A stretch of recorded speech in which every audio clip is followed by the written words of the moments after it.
हृदय महानुभावों, योग के अंदर चर्चा करते हुए उस परम तत्व तक जाने के लिए विभिन्न प्रकार के उपायों का वर्णन शास्त्रों में किए गए हैं। उसमें वर्णन के क्रम में पातंजल योग दर्शन के विषय में जो सूत्र चल रहे हैं उसमें कई उपाय बताए गए। कहीं बात कही गई कि ओम का जप कीजिए, तस्य वाचकः प्रणवः। जप करने से तमाम विघ्न बाधाएं दूर हो जाएगी। कहा कि चित्त को प्रसादित रखिए। मैत्री करना मोहितोप्यक्षणांग सुख दुख पुण्य विषयानम चित्त प्रसाद। सुखी के साथ मित्रता, दुखी के साथ करुणा, पुण्य आत्मा को देखकर प्रसन्नता, अपुण्य आत्मा के साथ उपेक्षा। परछर्दन भी धारणा भय वा परानस्य। सांस को बार बार बाहर फेंक कर रोक दीजिए, अंदर लेकर अंदर रोकिए। इस प्रकार से भी हम परम तत्व की ओर बढ़ने लगे। विषयवती प्रवृत्ति रुदपन्ना मनस से निबंधनी। या हम विषय की ओर जाते हैं तो कंठ पर ध्यान लगाने की बात आ रही है। पुनः जीवा के बीच में ध्यान लगाने की बात आ रही है। जीवा के अंत में ध्यान लगाने की बात आ रही है। और तालु के जड़ में ध्यान लगाने की बात आ रही है। और नासिका पर ध्यान लगाने की बात आ रही है। लेकिन ये सारी जो प्रक्रियाएं हैं, इस बात को हमें स्पष्ट रूप से समझ लेना है कि यह सब अंतर्मुखी प्रक्रिया है। शरीर के आंतरिक परत को खोलने की प्रक्रिया है। यदि कोई व्यक्ति बाहर में ध्यान लगाने की बात करता है तो पातंजल योग दर्शन के विरुद्ध में चर्चा है, क्योंकि वहां आंतरिक प्रक्रियाओं में ध्यान लगाने की बातें हमेशा चल रही है। इसलिए अंतःकरण के अंदर तरह तरह से हम ध्यान लगाते हैं।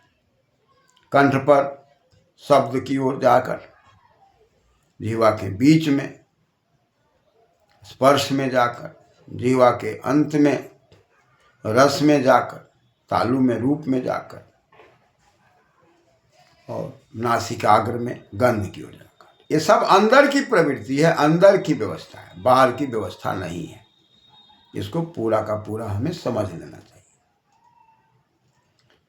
विषयवती प्रवृत्ति रुदपन्ना मनस निबंधनी विशोका व ज्योतिषमती। हम ज्योतिष में भी जाएंगे तो अंतर्मुखी में चंद्र को देखने का प्रयास, अंतर्मुखी होकर सूर्य को देखने का प्रयास। अंतर्मुखी होने के बाद ही हम आध्यात्मिक जगत में गति कर सकते हैं। यथा भी मत ध्यानाद्वा, अंत में ये सूत्र कहा जा रहा है। या एक तरफ कहा जा रहा है कि विशोका व ज्योतिषमती वीतराग विषयम व चित्तम। वितरागी बन जाइए, स्वप्न निद्रा ज्ञान लंबलम व स्वप्न के आलंबन में आ जाइए। या साफ साफ बात कही जा रही है कि यथा अभिमत ध्यानात् वा, यथा अभिमत ध्यानात् वा। यथा में प्रकार वचने थाल से थाल प्रत्यय लगा हुआ है। यथा, जैसा कि ऊपर में निर्देश किए गए हैं उस निर्देश के अनुसार अंतर्मुखी होने की जो व्यवस्था दी गई है, उस अंतर्मुखी व्यवस्था में हमें और आपको रहना है। अभिमत, अभि माने अभिता, अभिता माने चारों तरफ से, हर प्रकार से ऊपर की व्यवस्था में से जो व्यवस्था आप सुने हैं, पढ़े हैं, देखे हैं, समझे हैं, स्वाध्याय किए हैं, मनन किए हैं, उसमें से किसी सूत्र पर क्रमशः आप ध्यान की प्रक्रिया को समझकर अंतर्मुखी होइए। अभिमत, और मत में मन सज्जाने हैं, अक्ता प्रत्यय। मन आपका जैसे सज्जानी हो जाए, मन आपका जैसे लग जाए। ध्यानात्, ध्यानात् में ध्यय धातु है, चिंता के अर्थ में, चिंतायाम। और लिट प्रत्यय लग के ध्यान सद बन गए। ध्यायते ध्यानम। अब ध्यानात् में पंचमी है। ऊपर के जितने भी मत कहे गए हैं उसमें से कोई ले लीजिए। अभिमत, ध्यानात्, उसके ध्यान से विकल्प, इसमें से कोई विकल्प को हमें चुन लेना है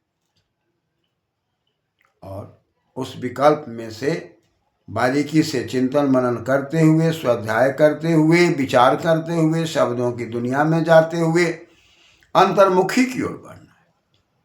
यदि कोई व्यक्ति ऐसा समझता हो कि बहिर्मुखी बैठ करके ध्यान में जाएंगे, विघ्न बाधाओं को दूर करने के लिए बहिर्मुखी होंगे, तो संभव नहीं है। अंतर्मुखी की बात कही गई है।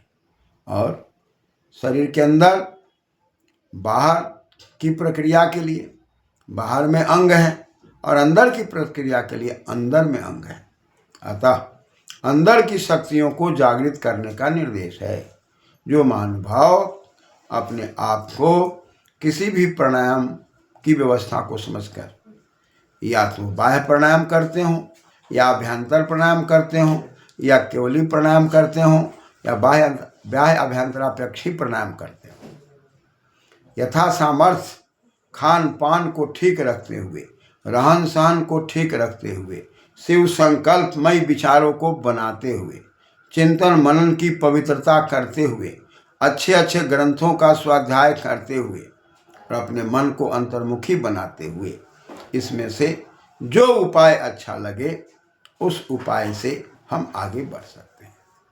तब निश्चित रूप से साधना की दुनिया में हम जहाँ यम, नियम, आसन, प्राणायाम, प्रत्याहार, धारणा, ध्यान, समाधि, इस 8 अंगों पर विचार करते हैं, उसमें अहिंसा पर विचार करना, सत्य पर विचार करना आवश्यक है, अस्त्या पर विचार करना आवश्यक है। अहिंसा, सत्य, अस्त्या, ब्रह्मचर्य, अपरिग्रह, और अपने जीवन के अंदर ज्ञानमय विचरण करते हुए अपरिग्रह, किसी के भी धन का लोलुपता, लोभ लालच न होना, ये सब संतोष, तप, स्वाध्याय, स्वर, प्रण, धनानि नियमा, सुचेर भाव, शौचम, पवित्रता की भावना रखना और संतोषादत्तमा लाभ, संतोष से उत्तम लाभ होता है। इन प्रक्रियाओं में जाते हुए, ओम का जप करते हुए, गायत्री का अनुष्ठान करते हुए, गायत्री मंत्र के एक एक शब्दों को, एक एक अक्षरों को तोड़कर, मरोड़कर, समझकर उसका गायन करते हुए, उसका चिंतन करते हुए, उसका मनन करते हुए और साथ ही साथ यज्ञीय व्यवस्था से मंत्रों के द्वारा हम अनुष्ठान करते हुए, ओम के जाप में लगे हुए और ऊपर जितनी व्यवस्थाएं बताई गई उस व्यवस्था में से जो व्यवस्था हमारे अनुकूल पड़ जाए, उस व्यवस्था से हमको ध्यान की दुनिया में चित्त को एकाग्र करने में, प्रसाद करने में लगना है। ऐसा नहीं है कि आपको जो मन में आए सो करना है। ऊपर में जितने सूत्र बताए गए हैं उन्हीं सूत्रों में से आपको चयन करना है, बाहर का कोई सूत्र नहीं। जो पतंजलि योग दर्शन के सूत्र चल रहे हैं और जिन सूत्रों की व्याख्या हो रही है, उन सूत्रों में से किसी भी सूत्रों पर आचार्य के सानिध्य में बैठकर, स्वाध्याय के सानिध्य में बैठकर, तप के सानिध्य में बैठकर, सुख दुख से ऊपर उठकर, प्राकृतिक दृश्यों के सानिध्य में बैठकर अंतर्मुखी होने की बातें कही जा रही है। और यह अंतर्मुखी स्वरूप हमें और आपको विकसित स्वरूप की ओर ले जाएंगे। परिणाम धीरे धीरे हमारा अंतःकरण पवित्र होगा और अंतःकरण की पवित्रता जितनी बढ़ती चली जाएगी, हम परम तत्व के नज़दीक होते चले जाएंगे। और वहाँ जब जाएंगे, निहार धूम अर्क नील खदोत विद्युत स्फटिक शशीना एतानि रूपानि पुरस्सराणि योगे। कभी अंधकार का स्वरूप सामने आएगा, कभी धुआं का स्वरूप सामने आएगा, नील खदोत विद्युत की चकाचौंध, ये सब प्रायोगिक देखने और समझने का विषय है। इसको हम प्रायोगिक रूप में देखें, समझें, सुने, चिंतन मनन करें और अपने आप को नम्र होकर के, अंतर्मुखी होकर के, वाणी का संयमित होकर के और अपने जीवन को शब्द और अर्थ के संबंध से स्थापित करके, और नित्यम शब्दार्थ संबंध, शब्द अर्थ का संबंध नित्य है।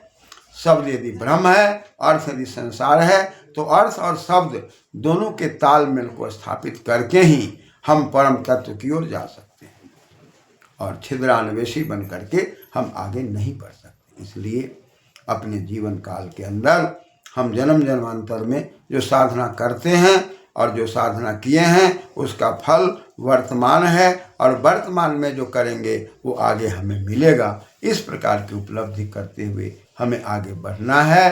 धन्यवाद।